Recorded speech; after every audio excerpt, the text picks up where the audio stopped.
Guys, we literally have the cheat code to building wealth in the UK, yet 85% of people aren't using it. I'm Adam, a qualified accountant, and I've built a six-figure net worth by the age of just 24. And I'm here today to teach you everything there is to personal finance and investing. So without further ado, let me introduce you to the UK's hidden cheat code, the Stocks and Shares ISA. So what actually is a Stocks and Shares ISA? Imagine a tax-free vault where all of your savings and investments can grow completely tax-free. That's what a Stocks and Shares ISA actually is. Because typically, if you invest in the UK, you'll be subject to two different types of tax: capital gains tax and dividend income tax. And we kind of get allowances. For capital gains tax, you have a £3,000 annual allowance and £500 for dividend income tax. But if you invest in a Stocks and Shares ISA, you're completely shielded from any type of tax. That's why I would recommend opening an account the second you turned 18. And you can start investing £50 or £100 because with investing, time is everything. Compound interest is your biggest advantage when you're young. And waiting 5 or 10 years to start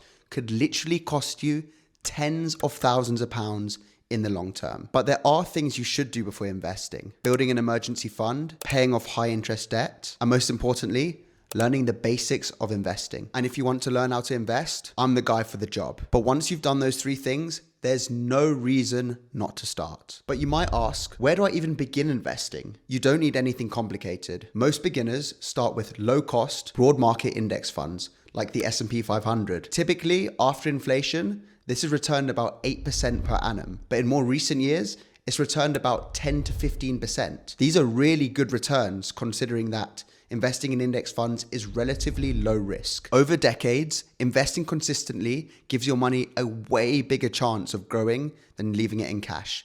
And in fact, if you invested £300 a month, you'd be a millionaire by the time you retired. So what are you waiting for? If you want to start investing, go check out my other content. And if this helped, give it a like and follow for more personal finance videos. Peace.